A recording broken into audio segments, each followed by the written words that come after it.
معك في انطلاق المباراة. تأخر قائمة وتشكيل المنتخبين حقيقة. تأخر المنتخب، ماذا جرى قبل المباراة؟ لماذا تأخر المنتخب المغربي بكل أمانة كابتن طارق؟ يعني تعذبنا. شفتك على أعصابك بكل أمانة، شفتك على أعصابك. تعذبنا كثير. نقدر نقول لك هو أننا ما دخلنا فقط يعني بضع دقائق قبل التسخينات، حتى لو سبيتش ما قدرناش اننا نديروه. ما كاين، قدر الله ما شاء فعل. مدى صحة بعض التصاريح التي لم تجهز؟ خبر صحيح ام خاطئ؟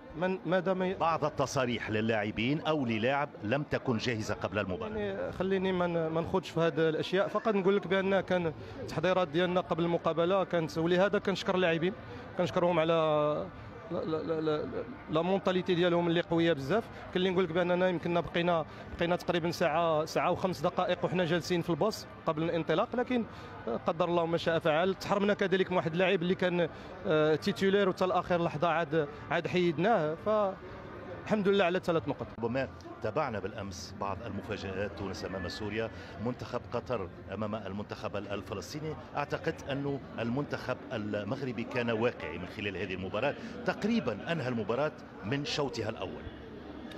اولا سعيد بهذه النتيجة اللي بكل صراحة ما كانت سهلة. انتم تحدثتوا على المقابلات ديال البارح، وكنظن على ان النتائج ديالهم تيبينوا الصعوبة ديال هذه المنافسة هذه.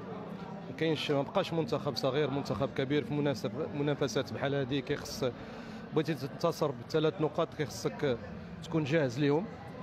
كنظن ان المقابله دخلوها اللاعبين بواحد الجديه كبيره، كيف ما ذكرتوا كانت واقعيه، تمكنا من تسجيل 3 أهداف.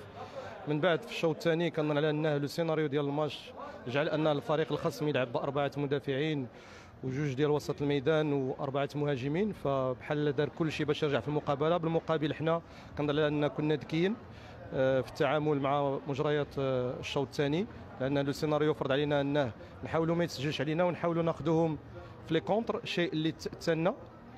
كنظن ان كان ضرب جزاء يعني 100%. كذلك كان بامكاننا نسجلوا 3 أهداف اخرى عن طريق مرتدات، لكن يعني كتبقى 3-1،